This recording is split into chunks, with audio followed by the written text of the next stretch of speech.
Stop that. Dolphins gotta die.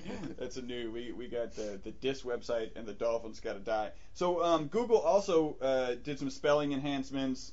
You know, eventually our society will not be able to spell at all. At all. Yes. Just like, you know, I was thinking, I always say the other day, and this was actually probably like 8 years ago. So the other day I was thinking about how as you're typing in on Word, it's making like automatic adjustments. And that is actually going to affect the English language. Yeah. So if it's a there or there that Google lets slide, and even though you're using it wrong, well, let's put it this way. A bug in the grammar checker fixer-upper software in Microsoft could actually result in a significant change in the English language, in the written English language. That's true. It's crazy. And even browsers do your my spell check now.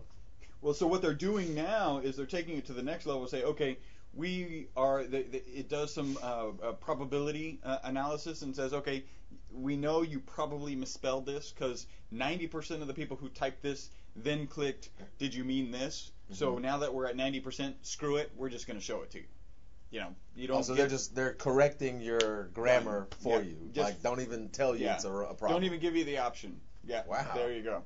That's what they're doing. So, you know, it's probably pretty good. You know, and you know, it's probably not good for society in general. Yeah. It's probably great for Google specifically. Yes. It's a great way to provide great results. In my searching, I came up with and that came from. No, it didn't. In my searching, I came across some. I like to give out some good resources. They're good resources. SEO news. Very cool. There's actually a do's and don'ts section in SEO news. I'm going to have to check that out. It's SEO-news.com. I saw a little article on link wheels, which was pretty cool. I saw. I can't even read my writing. I think that's why I printed this out. Some on-page tips. So if we have time, we may even cover on-page tips. And we're doing pretty good. We might get there. Dude. What's that? Oh. These were probably up a while, right? Jaya, in fact, probably last podcast. Jaya. Probably last podcast, they were already up. But I didn't realize that iTunes had multiple pages of reviews. So you actually have to click the next button to see the next reviews. Page? Okay. And look at that. For those of you watching, there are 2 reviews on there, right? So we got 2 new reviews. One on the 14th, one on the 20th. And you gotta love Jay because he just to the point. He's just to the point. To the point. The title is not boring. I love it. You know what? And if I'm looking for a podcast, I'm like, okay, it's not boring. All right, that's worth it.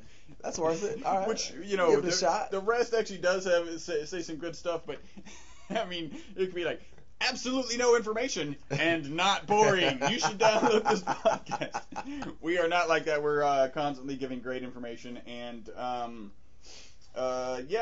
it's a great. It says this podcast is actually fun to listen to. The hosts Paul and Chris make SEO a joy to listen to. Keep up the great work. Thank you very much, Jaya. My only complaint, and this is in his list of homework stuff, was the microphone. I think we have that fixed. If we don't, let me know. And Jaya, if this podcast sucks in audio, holler at us again. Yeah, please let us know. He says even with the bad mic. Now this is saying something. It is still a 5-star podcast. Wow, that's very cool. Thanks. That's what is that? 5-star. That's what's up. Oh, that is what's up, Jaya. Jaya actually quoted Paul his "That's what's up" in an email that he sent us. So that's man, I overuse that. I even tell that to my grandmother. Like, that's what's up, Grandma. That's what's up, Grandma. She's 90. She's like, what? Yeah, exactly. What's up? Like what? Like, yeah, that's okay, Grandma. You ain't gotta get. The other one is great information and easy style. This is by I Am Learning. That's cool. I like that. That's very cool. Like the casual format and breadth of information, easy to learn very important things from your podcast. Thanks. So that's very cool. that is awesome. We really appreciate you guys. You are listening to the most popular SEO podcast on iTunes. That is because you are listening to the most popular iTunes podcast. Kind of circular, right? Yeah. Why are you listening to the most? Because this is the most popular one. Why is it? Because you're listening. This is awesome. All right.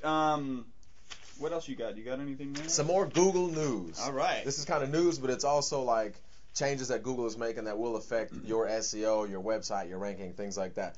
Couple hold things. on. I gotta make sure that Darren, I'm drinking coffee and Coke at the same time right now. At the same time. Page speed. Now, how quickly your pages load. This fool actually is drinking both at the same time. It's good when the fizz mixes with the coffee. Just caffeined up. Page speed. Google is now incorporating into its algorithm your page speed, which is basically how the actual description is how quickly pages react to each other and how quickly they pull information, which I translate into being how quickly your pages load. Yep. Or or when absolutely. Go ahead. And that makes perfect sense with one of the kind of mantras that we've been saying, which is your job as SEO is to provide a good experience to the Google user. To the user. So even if you've got the most amazing information, great pictures, great links and everything, and it takes a minute for your page to load, you're not providing a good. And they're gonna bounce. I mean, everybody knows that by now. So if your pages, your images are too big, or your files are too large, or whatever, your site just sucks, maybe people are gonna bounce. So Google is now taking in your page speed into account into its algorithm. Now, this is not as important as the relevance of the page, and I read that on an article actually at the Google Webmaster Central blog, and it was at the bottom. It says this is not as important as the relevance, but it is still important, which kind of goes back to what we keep saying all the time. Content is still king. So you should take this into account. However, I wouldn't say spend hours and hours and hours on it. You're going to spend hours and hours and hours on your content, putting relevant content that's for the user experience. Yeah. There you go. That provides something for the user experience. Well, and one point about that is there's really only two kind of main things that would typically slow down the loading of your web page. The first one is just that you've got a server that's really slow and not serving information very quickly, which is what a slow server is, and that would be a problem. The other is if you have images that are coming up or flash components or whatever that are really large in size, memory usage, then those can also take a lot of time. So, those are things that you can cut back. Some of the most effective websites are just really simple text. And there's this trend, well, not even trend, everyone's moving or has moved to Cascade style sheets, CSS sheets, CSSs, and the reason is because you can actually have that information that quickly Google can get to and check out the time of your website. Now that's an interesting point, because as Google's looking at it from a text perspective, it doesn't need to download the images. So they must have changed their spiders so that as they're going through, they are also testing how long is this web page going to take to download. In addition, because it doesn't need to download the picture because it can't do anything.